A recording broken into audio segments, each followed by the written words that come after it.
Just get comfortable the way you want. Okay.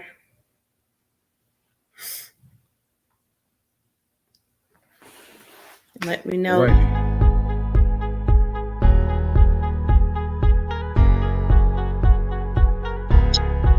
So we'll be doing a little countdown first.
All right.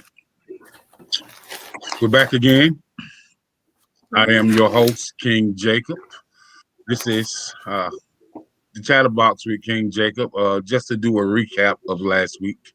Last week, we had a lot of special guests on. There was a panel on gun violence in the Black community. I even had a city councilman on out of Blackwood, South Carolina. I had a pastor on, Pastor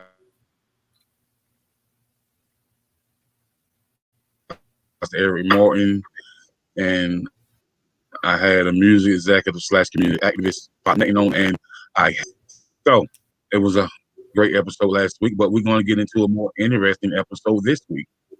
We're going to talk about the levels of writing in the film industry. Screenwriting, stage plays, film production, all the above. And so I would like to introduce a special guest today, which is Dr. Elder Utrena Kershaw. And so I'll give her the floor to brief you in on who she is, and so you can get familiar with her yourself as an audience. Well, hello, everybody. What's up, King Jacob? Oh, wow, I'm finally here. What's going on? What's going on? Hey, you, my friend. Yes. Thank you so much for allowing me to grace your presence and be a part of your show tonight. Wow. We've been talking about getting together for a minute. So with all that's going on, I made sure I said I am not going to say I can't do it or whatever. No matter what I do, I'm just honored to be here. So thank you so much, and to be able to share with your audience. You guys be getting deep into some stuff. I just, I pray I'll be able to offer something pretty useful to the people. So thank you for allowing me to be here. Yes, you're definitely welcome. So, awesome.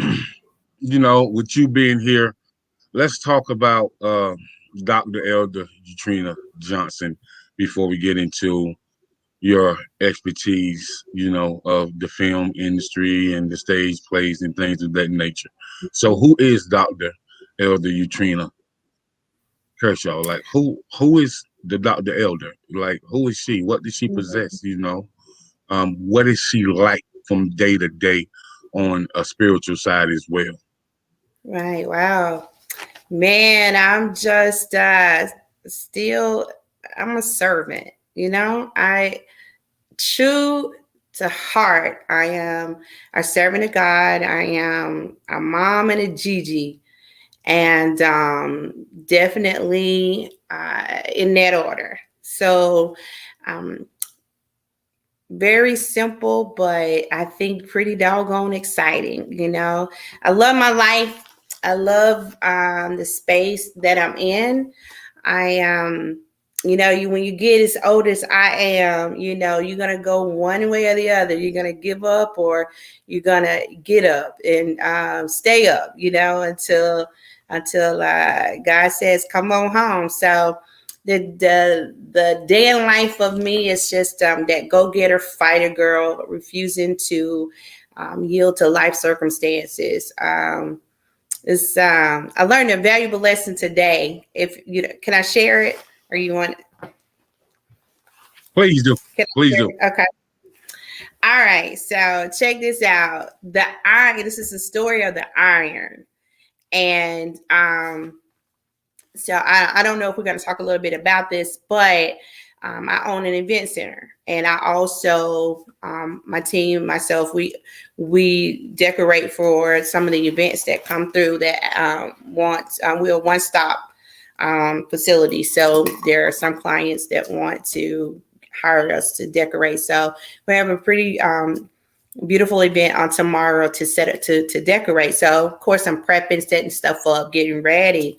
And the last time I did an event, it was really hard for me to get the wrinkles out of the tablecloth. And you know, you don't want to present to a client wrinkled tablecloths or whatever. So and actually this was a private event that I was doing for some other people. So it was really, really just important to have everything together. So anyway, long story short, the person that did my balloon art, she had a steamer, and her steamer helped out a whole lot because my iron just wasn't doing the job, and I just felt like, okay, irons just wasn't a good fit. I didn't think there was anything wrong with the iron. I just felt like it wasn't the best thing to do the job.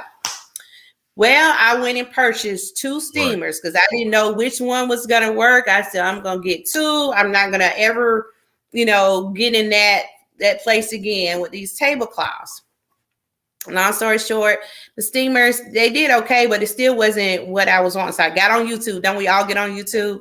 And I was like, how do you get, you know, just looking for tips to preserve the tablecloths and the wrinkles and all this stuff. And there's this lady, she was on there, and when I tell you she was using an iron, and I mean, she just tapped it. The thing was so wrinkled before. It was at the hotel, and when she put the iron, I was like, oh my God, what type of iron is that? And so that made me go back to the drawing board. Well, maybe I just need to get a better iron.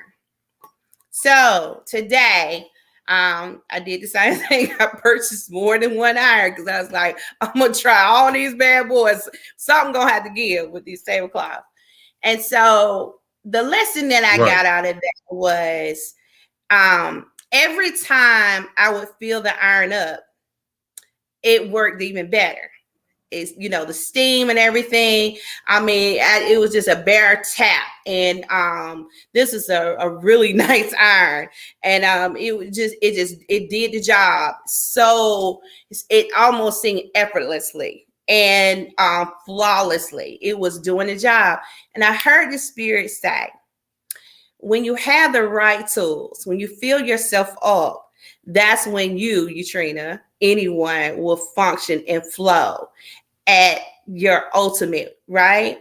It's only when you are using things that are not meant for the task. You know, I was trying to use that old iron that couldn't handle the new level that God had placed me on, right? Because I didn't have to iron tablecloths before. But now I took the old iron into a new situation, thinking that iron was going to do what I needed it to do in the new place that I was in. And so the moral of that story is stay full of the word, stay full of the Spirit, to be prepared in the new season to take the new things, the new tools that you're going to need to do your new work so you can be effective. And that lip gloss is in the corner of my mouth. Sorry about that, y'all. But so you can be effective and impactful. So that is, my story. That's who I am. I'm always, and I'm always on this quest to hear God and to, know what are you saying to me, in this moment. And like I said, he taught me a very valuable lesson just with that iron. I don't know who needed that, but I hope it was a blessing to you, because it just blessed me again. Yeah, right. So with that being said, let's talk about staying full. Mm-hmm. Staying full. Keeping the fire hot, and keeping your Right. spiritual level, to the point where it can impact someone else's life. And Yeah. so, with that being said, you know, the daily journey would never go unnoticed. The spiritual presence and the spiritual covering must be something that reaches the masses as well, not only for your protection, but God gives us tools to endure somebody else through their storm. And so, Mm-hmm. with you saying using the tools that are given, that really means a lot. And I'm hoping Mm-hmm. that touch somebody's spirit, touch somebody's soul, and give somebody a reason to keep moving forward and to go to the next level. Absolutely. Absolutely. Right. And so with that being said, we do thank you for sharing that story. So let's get Mm-hmm. into you. Let's get into you as a writer, a director, a producer, an actress, Yeah. a acting coach as well. And so let's say, um, how did you get started on this journey when to come to directing and doing the stage plays and connecting with local people that had talent? And you've written over 50 stage plays alone and counting. So with I that mean, being yeah, said, I did let's something talk about new. Yeah. Wow. let's talk about how you got started. Okay, so I was a sophomore in college, social problems class. We were discussing hotspots. Hotspots being those areas in your community which is most prevalent for crime. And we were in class. It was a local police officer in the same class with me, who has gone on to be a detective. But at that particular time, he was a police officer. So we were talking about a specific community. And, everyone knows that is, that place, that area is a high crime area. And, predominantly Black, if not 99 or 98%, Black. So we were talking more specific about boys, little boys.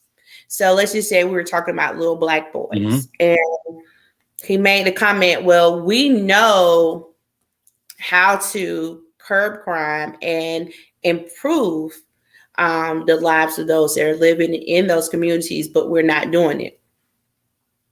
And that infuriated me. I Okay. mean, we got into a word battle because from my perspective, I'm like, how dare you know the problem, have a solution, you're getting paid for it, but you're not being active. And there in this community, there are hubs, police hubs there for that very reason, to community police, to be a friend, to be a presence, in the community, to bridge. And that was, way back then. And now what would happen? Would we still be in the situation that we're in now if community policing was what it was supposed to be when it was introduced? So that's another story. But that's what got me to this place. So after we got into it, I mean, we took over the class. So it was like, back and forth. And so as I was leaving out of the class, I remember clear as it happened You know, that day, I can remember it's clear as day. I said to God, what are you going to do about it? Because I was just flabbergasted over the fact that these young people, their lives are being impacted by God knows what, and those that are in position to help won't help. And I heard the Spirit say, I heard God say back to me, and I don't have a lot of these moments, but this was one of them. No, what are you going to do about it? And that bridged me, that sparked, that inspired, that pushed me, that drove me to writing my first stage play, Lord, Lift Us Up.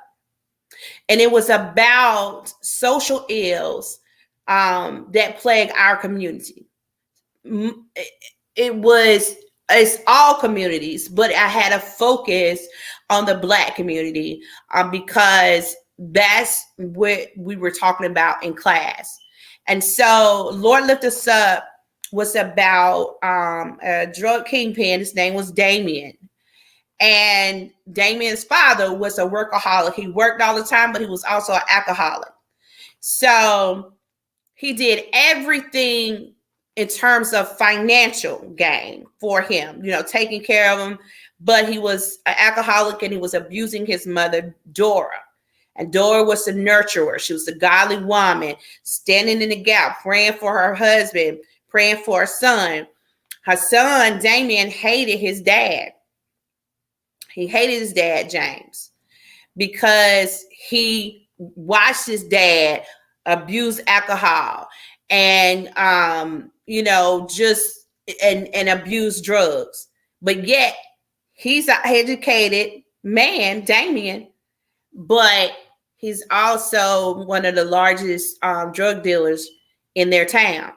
So it was a spin. Okay, you hate him, but you're the one that's serving him the drugs. You hate him, you know, but you're his pusher. And so talking about being a product of your environment, and no matter how much you say, I hate this person, the example that you live before them, that gets, you know, that takes anchor inside of that person or individuals. And so that's what Lord Lift Us Up was about. It was about tapping into these different issues again we were facing in our community at that particular time. So that was like a war cry, you know. It was a way to say, here's a problem, here's the solutions, let's get this done.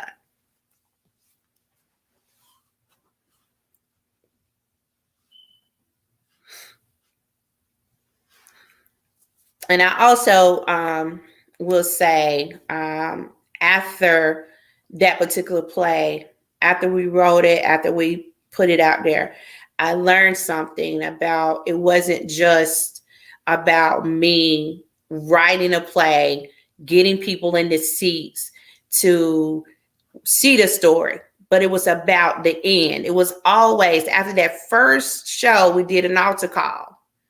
And after every show thereafter, there's always an altar call. And there was always droves of people, grown men, grown women, you know, kids crying and embracing and saying thank you, you know, for stepping out, for doing this. And you helped me to forgive. You helped me to reunite with XYZ. I'm going to go call my dad. I haven't talked to him in 20 years. I'm going to go talk to, you know, call my sister, my mom. So that's the reward. That's the reward. Okay, so with putting that first stage play together, you know, what were the necessary steps and how was you able to market that stage play?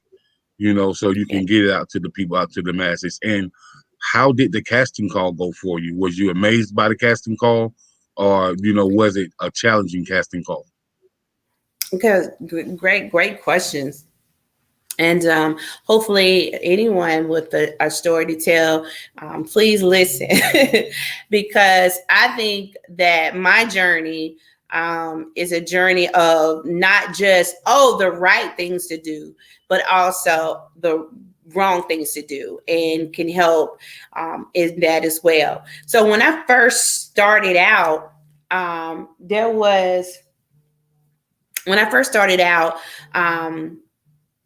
solicited and received, the help of my church. It wasn't, it was a different time. Tyler Perry hadn't even really broke ground yet in terms of, where he is now. So I'm dating myself.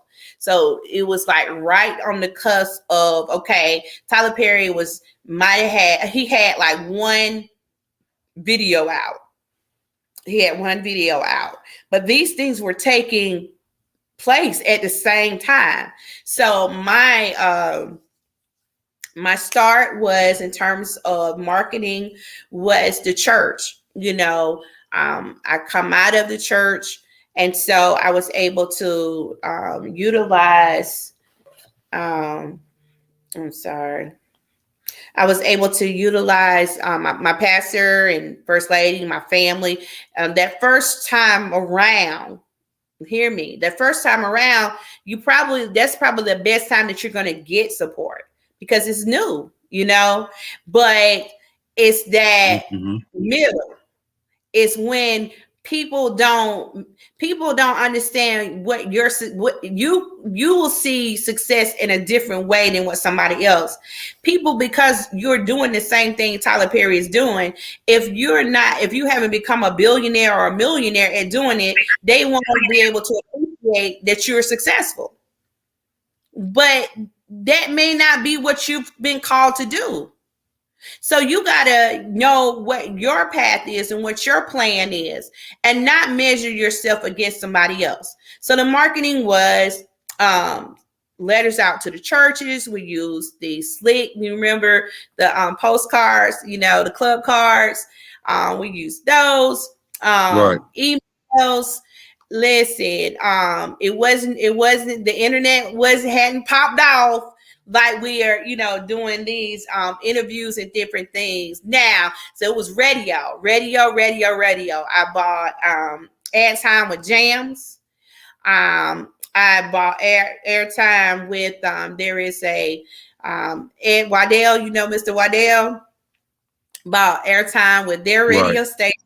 I don't know if you know him, but he's a local radio personality.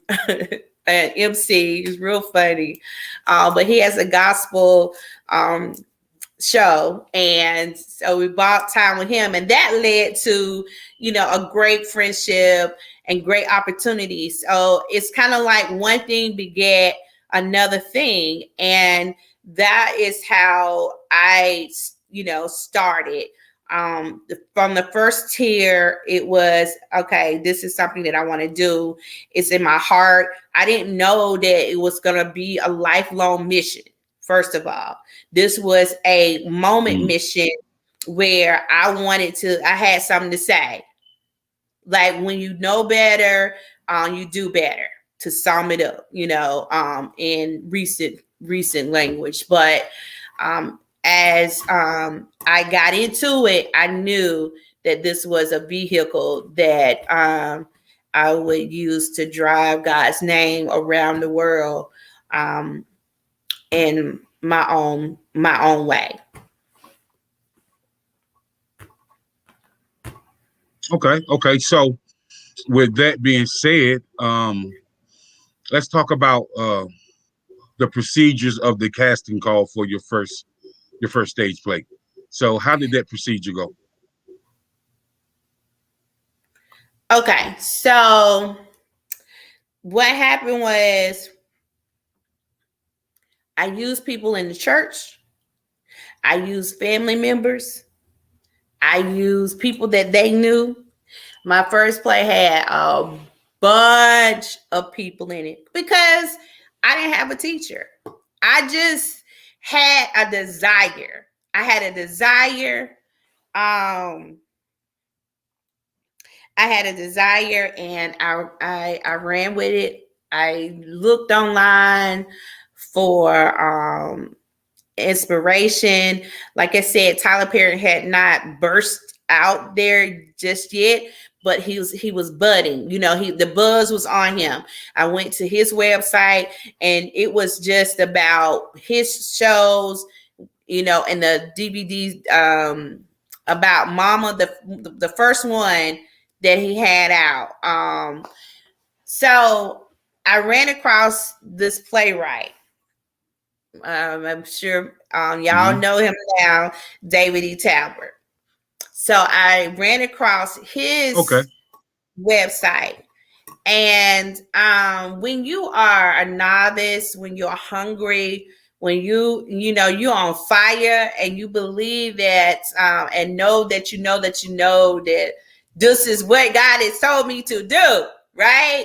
So I reached out to David E. Talbert. Right. You know, yeah, he had the TV show on. They made a TV show based off of one of his stage plays, and he had several. So to me, he was it. You know, he was it for me.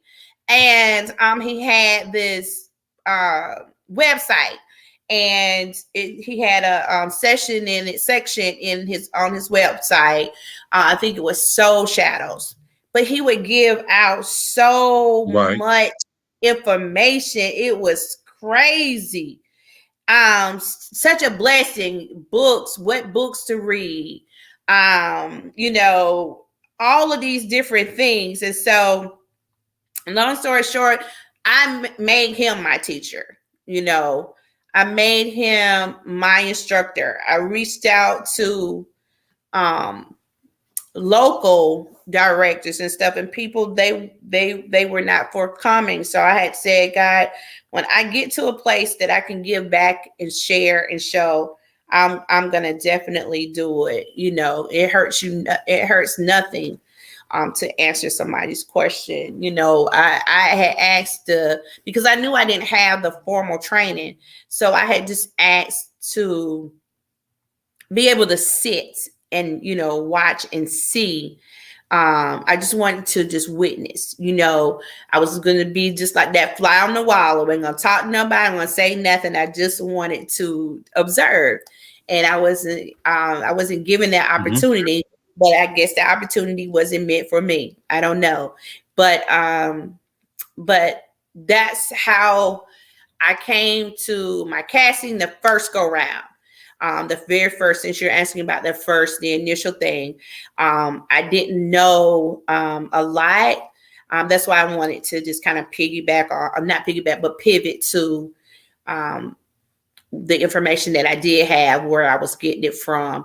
But so the very first show I used, you know, like I said, I used individuals that I knew. I didn't know it then. I didn't know that. Even then I could see. It's because, and I'm sure you're the same way. You can meet somebody, and after talking to them, you'll say, you can sing, can't you? You haven't heard them, you know, sing one note, you know, nothing, but it's just something about their tone, their presence, that discernment that, you know, you get. And that's happened to me so many times. You know, I'm not gonna say I know everybody. I'm not clairvoyant or anything like that, but it's just that sometimes I meet people and there's this a instant connection, and I'm like, you can sing, or, you know, something about you can act, and they may not even know it, but I always wanted to do it, and then they do it and they just kill it. So I was using that gift. Being able to plug people in to certain characters and stuff, based on you know, just by having a relationship with them. So the casting call came, but it wasn't that first production that you were asking about. Okay, all right. So let's talk about you as a writer, a producer, a director, and you as an acting coach. So let's go with the creative writing part first. So what emotional, mental, and spiritual space were you in once you knew that you was a gifted writer in writing stage plays? Like, what is that space like for you? You know, for me, it's extremely therapeutic, cathartic. I find myself to be a very personal person. I find myself very private when it comes to, you know, my business, so to speak. You know, I have my people that I talk to, and that's pretty much, you know, just it. But you have some folk that just can open up, write books, and just talk, and there's nothing wrong with that. I don't know. It's just personalities, right? It's just how everybody got their own way of releasing. So I found that I could tell my truth through these characters. So, you know, one character can have one part of me and another character have another part of me, but I'm still getting it out. You know, many things that I'll never say or tell anybody, some things I'll take to my grave, you know, I can give to a character and still get what I need to get from it, get the freedom or release that I need to get from it vicariously through a character. So I've learned that over the years, things have changed.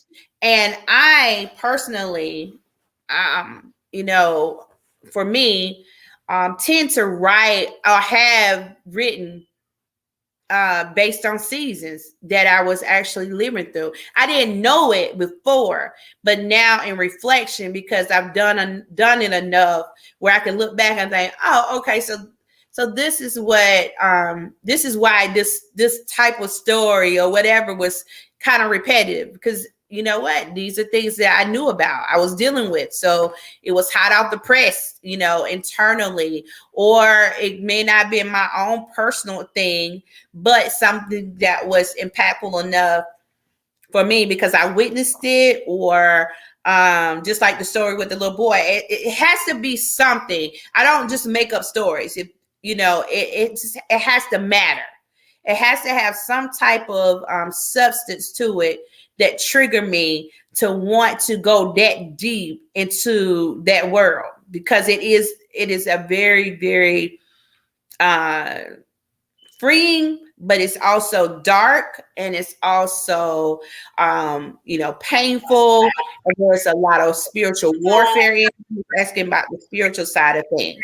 And so as a writer, when you begin to peel back those layers, and you begin to, anytime you're adding light to darkness, you best believe that you're going to have to be ready to battle. And I've seen it not out of expecting bad things to happen, but I've seen it where bad things did come, or trials and tribulations came, not just with me, but with cast. But never fails. God always prevails. Not one of those weapons was able to defeat us. And we still got to the end, and we got to that altar call. And then when you have hundreds of people accepting Christ, and then you realize, and then those 20, 30 people roll into hundreds of people, now thousands of people all over have accepted Christ as a result of some words that I was graced to be able to write, you know, on a piece of paper and share. Man, that's humbling. That is an humble. I am just humbled by it. I can't even explain the euphoria. You know, it's euphoric, but yet you can't ride with that high thinking that you did it, because you didn't. It's just the spirit of God and you being willing to yield yourself to it, right? I hope that answers your question. Okay, so that's the writing part.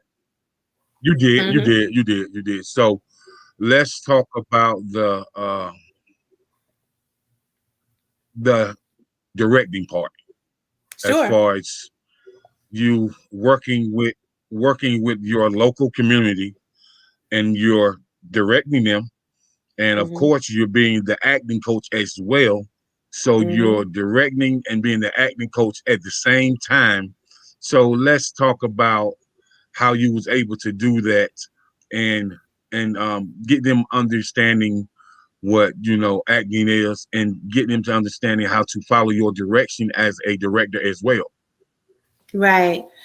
So interesting. It's funny how um, even becoming director, even becoming an actress, I allowed because I really was a writer, right? I was writing. I wasn't planning on directing, and I wasn't planning on um, acting. And so basically, I fell into God's plan as a result of somebody else not being where they had committed themselves to be. So, but what I learned about directing. It's having an eye and an ear, because you hear the sound, and you hear the sound that you want to hear, right? And you see this thing unraveling, and you see the position of the individual. And so having the ability to convey your vision, because right now you're sitting there in your seat, and you look like you're in deep thought, right? And so a director's job, or task, is to either say that's good and we can rock with it and roll with it, or I need to get you to get out of that deep thought and get to a more playful side of things. And so being able to have a connection with the cast members, and I'm trying to make it as simple as I can, and being able to get them to express these, you give them the liberty and the freedom to do, but it's also it's still a level of, with that director, you got to make sure, because they are creatively responsible for all of these different pieces coming to pass. So this is a good place. Okay, let me say this, King Jacob. An actor may not see the whole picture, right? The director does. So an actor may feel like, oh, I can go and I can do this and I can do that and I can just do this, da, da. Where you, as a director, said, nah, you can't do this and you can't do that and da, da, da, da, because it's not just about you. It's not just about your character. It's not just about the words that you got to say, but everything that you do got to make sense with what the next person got to do. And as a director, that's one of the biggest things you have to deal with is ego. That's one of the biggest things that you have to deal with is ego. Right. And you have to make sure your ego is in check too.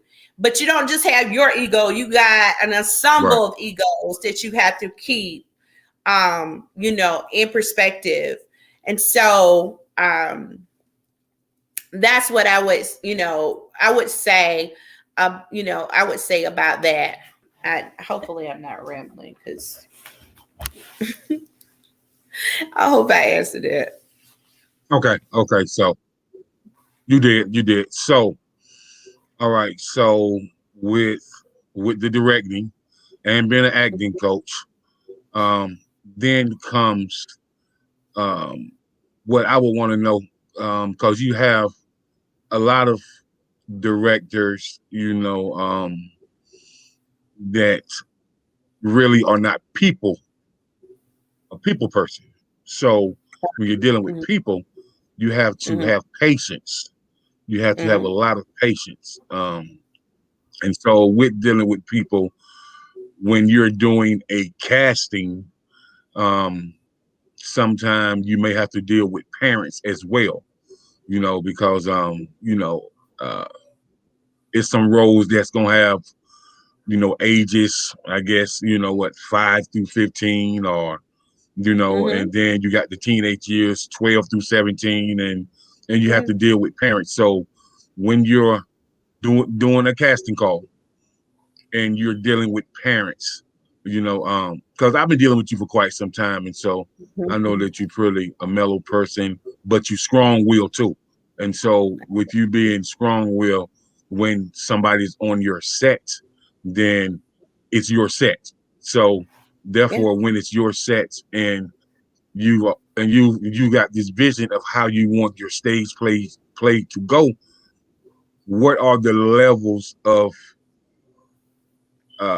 how can I say this? What are the degrees of questions that parents ask you, and how do you deal with parents that precisely have a attitude because they haven't took the time to understand because they already got it figured out, and they know nothing about the film industry or Mhm. they know nothing about screenwriting or stage plays.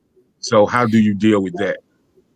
Okay, well, to be honest with you, because I work with countless young people through the summer camps, after school program, performing arts, youth build, all of those different things. I had a lot of opportunities to work with young people. I have never had a problem with a parent. And perhaps Okay, because that's I was great. working with, yeah, I was working with,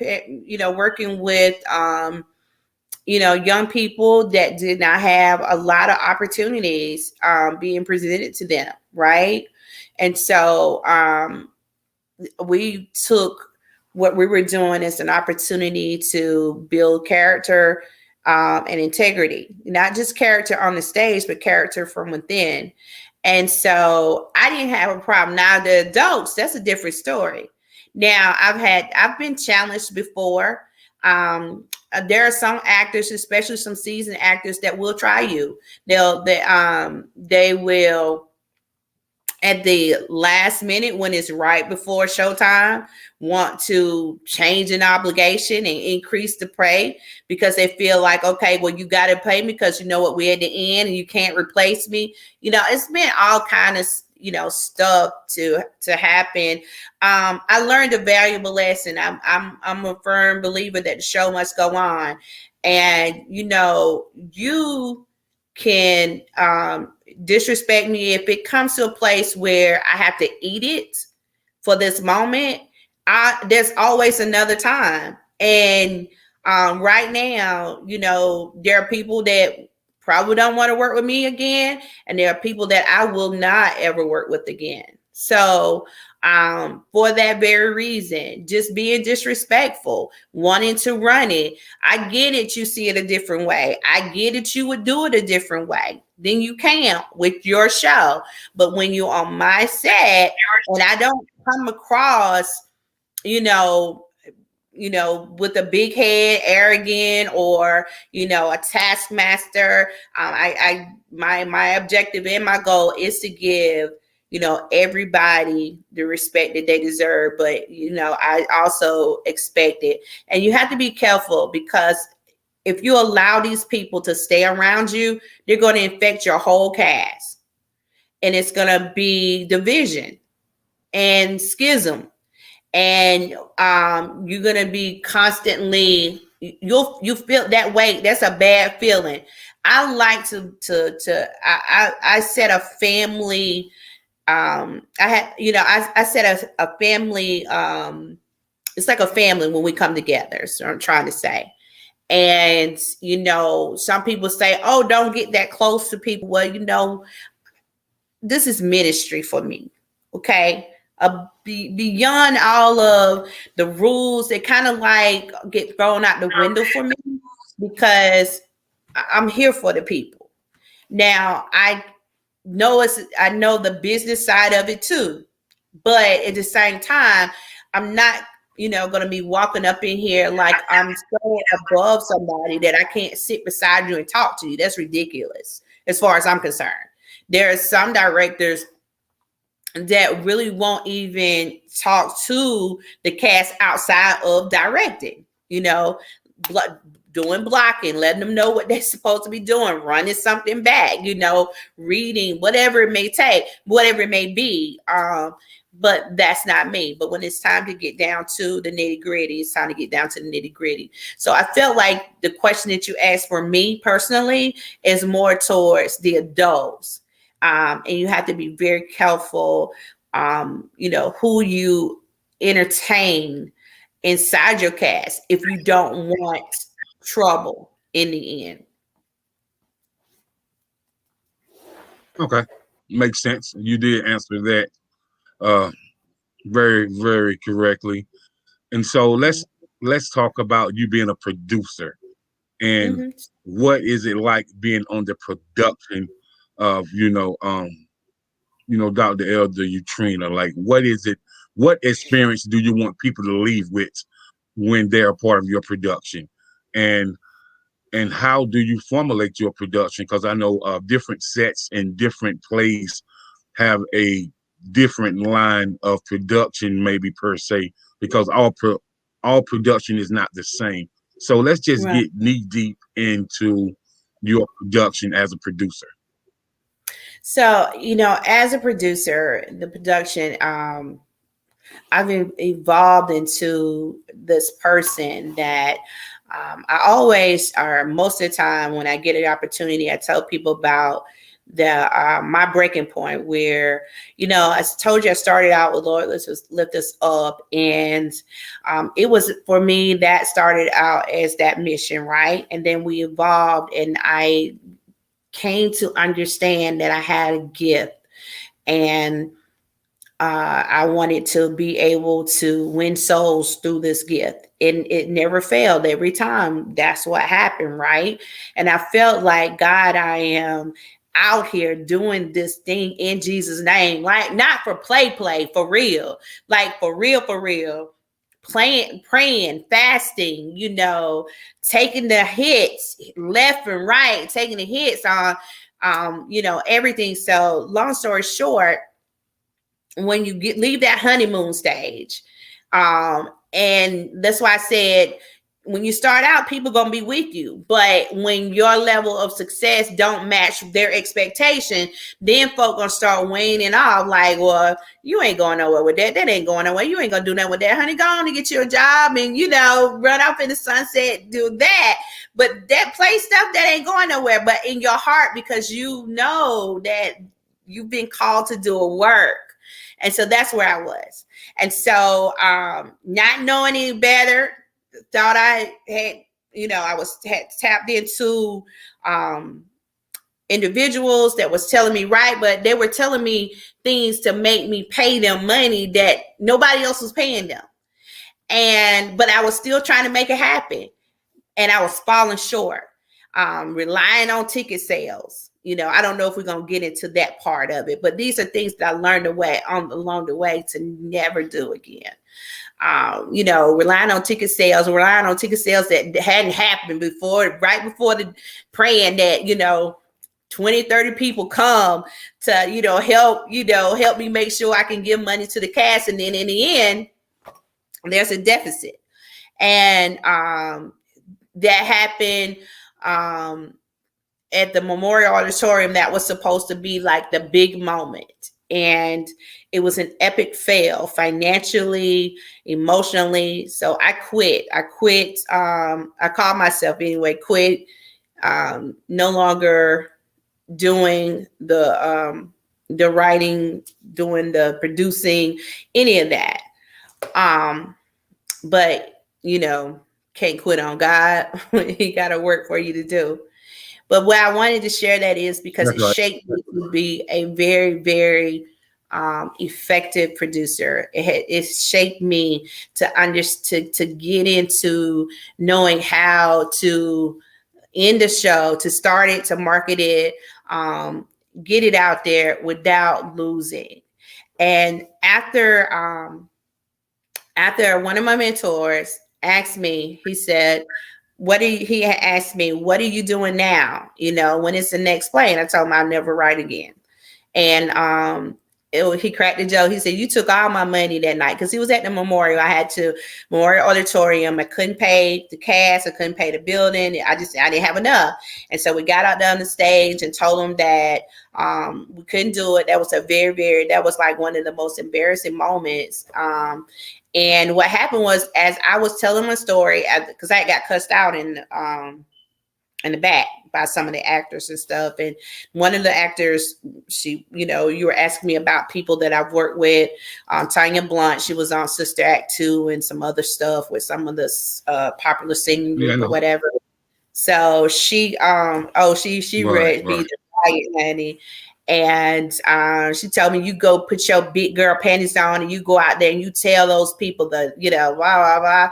And so I put my big girl panties on and I went out there and I told the people, we got to end the show. I can't pay the people. It was some things that happened that led up to it, but it's all in the wash now. So it ain't about pointing fingers. It's just about what I learned from their experience. And what I learned is to never rely upon ticket sales to pay for an event. That's a bonus for you. Okay. You want to make you utilize that and you can count it, but you don't rely on it. And so, or at least that's what I've learned best for me. So, long story short, we went out there, had to leave. And when my mentor taught me about vending. He said, how many shows did you sell concessions and different things like that? I'm kind of paraphrasing. And I was like, never, And he was like, I tell you what, I'm going to donate you. And he donated me all these different things to sell. And so that was like my first time doing hot dogs and chips and drinks and, candy, food plates, all of these different things to make up, never did that. Could have been doing raffles, just all these different things to make money on top of what I was expecting with the ticket sales. So, sponsorships, it opened up after, I was doing sponsorships before, but that right there just opened up a different level for me. And that was the first show that I ever made a profit from, because I didn't just break even, was able to pay people, but I actually made a profit where I saw money back into because for me, it wasn't about the money. It was about saving souls, but there is a business to the production and being a producer. And when I came back a better person. I came back, educated in a sense. And so today I learned to do things on my level. So I learned that some of the actors that I trusted, that I thought was telling me how to do the game, was really just milking me. They had came up with a scheme, and this went on for years. And they said, okay, this is what we're going to tell her. We're going to charge her. And they were astronomical fees, but I didn't know no better. Because remember, I didn't get to be the fly on the wall and go sit in there with that director and get schooled. So when there was no one to tell me that these people aren't getting paid $600, $800, $1,000 each. So I was being raped, right? And one person that was in that clique felt bad about what they were doing years later. And she said, I'm sorry. She said, I can't do this no more. She said, you're being raped. She said, you were paying blah, blah, blah, and no one pays us this. And that was the night of that show. And that was the last show I fooled with those people. It was one person that I worked again, but they never made over $200 with me again for acting. So being a producer. Wow. Yeah. Wow. Whew. Have mercy. Being a producer is something. Oh, it's serious. It's serious. Oh, yeah. So, one last question. Executive producer. One last question before we get out of here.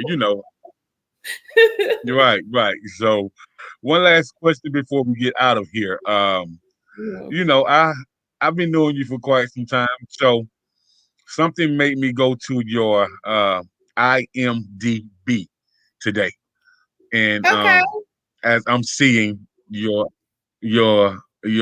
profile, I see my boy, one of my favorites in the business.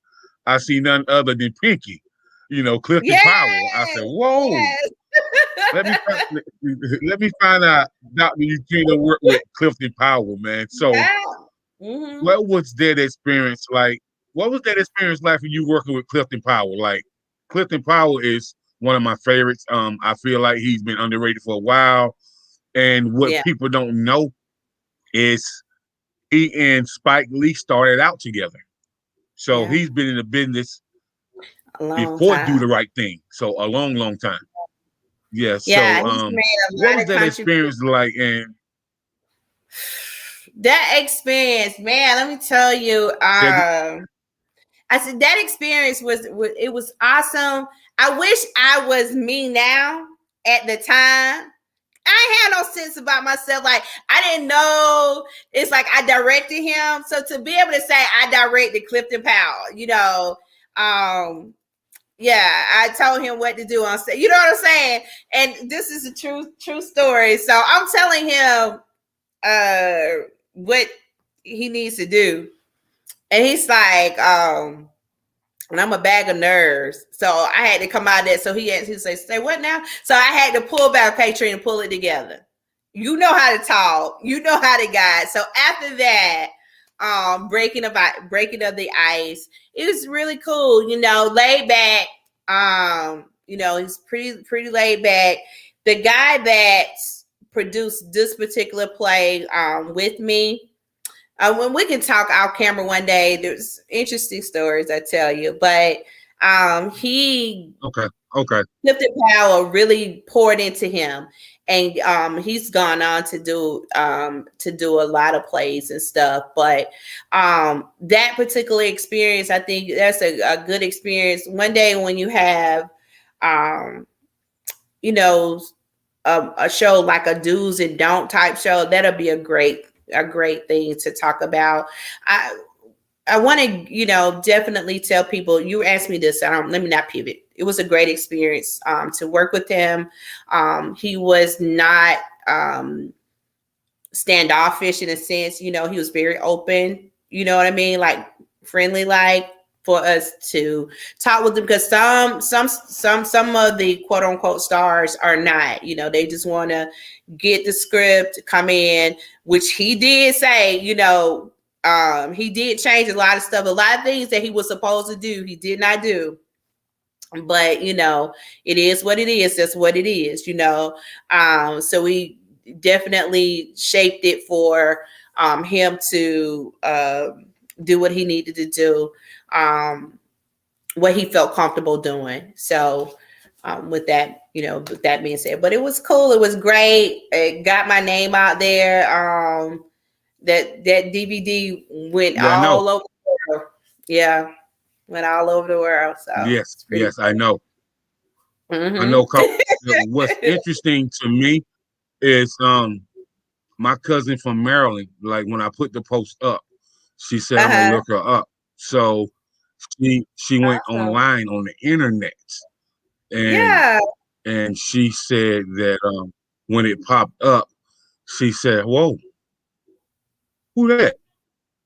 I said, "That's gonna be my special guest." She said, "So you got a special guest that worked with Clifton Powell?" I said, "Yeah, I do." She said, let me find out that my cousin Jacob know more people than he leading on to know." And she was like, "This is phenomenal. Like this is so amazing." I was like, "Yeah, I know some pretty amazing people." And I said, You "Let me sure put out there. do. I know some pretty amazing, pretty amazing queens and kings." So I'm definitely, I'm definitely glad you graced us with the presence, and Yeah. shout out to my nonprofit, Unique Blessings. I love y'all. You can always follow us at uniqueblessings.org. And feel free to make any type of contribution that you want, because we saving souls, winning lives, fighting against human trafficking, domestic violence, sexual assault, with a focus on our at-risk youth. And I'm gonna let Dr. Utrena go ahead and take us out of here and give her social media handle, her websites, and give her shout outs. And we just blessed that you can come on the UB podcast for sure. Wow, that was fast. Wow. Thank you, King Jacob. Thanks, Jacob, so much. I want to shout out you and the audience. Thank you guys for hanging in there with us for an hour, listening at me. Try to answer King Jacob's questions without taking forever to get to the point. But that is something else as a writer. We kind of take a while when we're explaining stuff, when we're saying things. So shout out to my babies, Princess and Xavier and Christian in Heaven, and my grandson, Zuri. Listen, guys, I told the story earlier about being full. Staying full. When you stay full, that's when you have something to feed your spirit man and your natural man. So definitely use the right tools. I tried to go into a new season of my life with the old iron that could not handle the weight of the weight of the material that God had entrusted me with in this new season. And what He's taught me and today with the right tools, it was just so easy, so simple, so fast. It was like crazy. And that's what he showed me. And I want to give that back to you. When God shifts you, when He transitions you and puts you in a new place, don't try to take the old stuff with you. That old armor, it can't handle it. It can't handle the new mantle. It can't handle the new level of it, the new level of responsibilities, nor can it handle those old nets can handle the new blessings, right? The weight of your new blessings. So stay prepared, stay focused, stay humble, always be willing to learn. And watch out now, because God got another blessing with your name on it. That's my take on life. I live it. I believe it. That's who I am. All right. Okay, so Dr. Utrena, do you want to give them your website, your social media handle, so they'll be able to get in contact with you, follow you, and be able to know when you got some casting calls coming? Hey, yes, I was thinking that we would get to talk about that. I had kind of like teased it on my post. So my next stage play is My Future Husband, and we are. I got a building, Jacob. Do we have like 2 minutes? I was about to. You want me to just like? Yeah, we do. Go ahead. You're okay. Fine. So I was just gonna say I got a building. I thought it was going to be for filming. And, since we was in the midst of COVID, was looking for a way to still get some content out. And, but God had another plan with that. So it's like act 2 of my life where I'm now running this event center and doing all these different things. But now the season is coming up where we're getting ready to do a casting call. And so definitely, guys, for My Future Husband, I'm looking for some dynamite, God-fearing, talented singers and actors and dancers. I don't care what your race is. I just want you to love the Lord. So what you're saying can be real. So it'll come from a real place, but we'll take everybody. But I love it. I love it when you know them, though. I love it. But if you don't know them, you're going to know them by the end of the season, right? So we will be check us out. Right. My handle on Facebook is Anything Utrena J. Social media is Anything Utrena J, and it's up down the screen. UTRENA. Whether it's Twitter, Instagram, YouTube, Facebook. My website is www.onetakeevent.center. That's www.onetake TAKE Center CENTER One Take Event .center CENTER. So you can find me there. If you want to come to my personal page, then you still can do Utrena J, and it'll find me. It's Dr. Elder Utrena Kershaw, but if you do Utrena J, you're gonna get me there. So I just keep it simple And I'd love to hear from you. Inbox me, let me know. I'll tell you where to send your resume, your theatrical resume and headshot. And please don't tell me I don't have anything. I need you to be proactive, because when you get to this level, you don't want to meet a casting director or director producer say, I don't have it. There are ways for you to do even if you haven't done anything, there's a way so you can still do a resume. So Google that, do your research, and be ready for your opportunity. This one is big. Okay, so you heard it first, and I'll be putting out the casting calls for her as well, because I am King Jacob, and like, my connections are very valid to me. They're very special to me, and don't be surprised if you see King Jacob on You that need to be stage, on the because it's stage coming. too, King Jacob. And so Get you to act. I know, I know. So I know, right? So I'm trying to get you to manage. You remember that? Then that's another story. That's yes, another show, y'all. I know. So yeah. So we'll definitely be talking. So, Dr. Utrena J, man, I'm just so glad that I can finally get you on this podcast. I'm glad that you can chop it up with King Jacob, and we do have a gala coming up in September. Okay. For the survivors of human trafficking, sex trafficking, domestic violence, sexual assault. And so I would definitely want you in the building, because there are some phenomenal survivors that's going to be in the building. And with the type of stage plays that you produce, there'll be some phenomenal people for you to work with as well, Yes. on the industry level and on the spiritual level as well. September what? So, do you have the date? I'll definitely send you. I will definitely send you everything, because the flyer's about to go out soon. So I'll definitely send you everything, and I will put you in contact with the president of Unique Blessings nonprofit organization as well. Awesome. All right, sounds like a plan. Let's make it happen.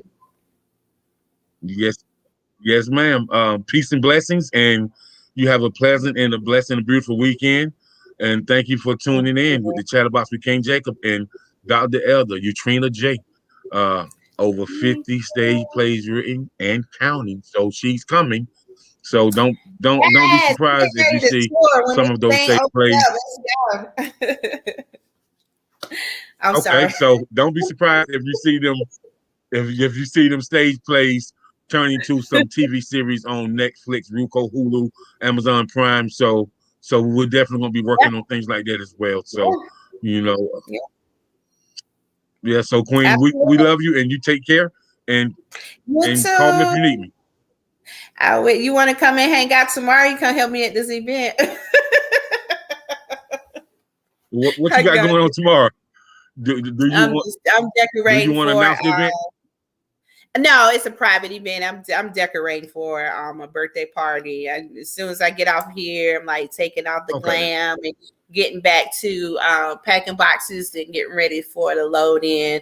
I got a 6 o'clock load in the morning to get everything. So that's what I'm doing. I was getting ready before this, and then we stopped and got together for it. Now getting ready to get back to it. I love it though. I love what we get to do. Just another way of doing. Not a problem. So, yeah, that's right.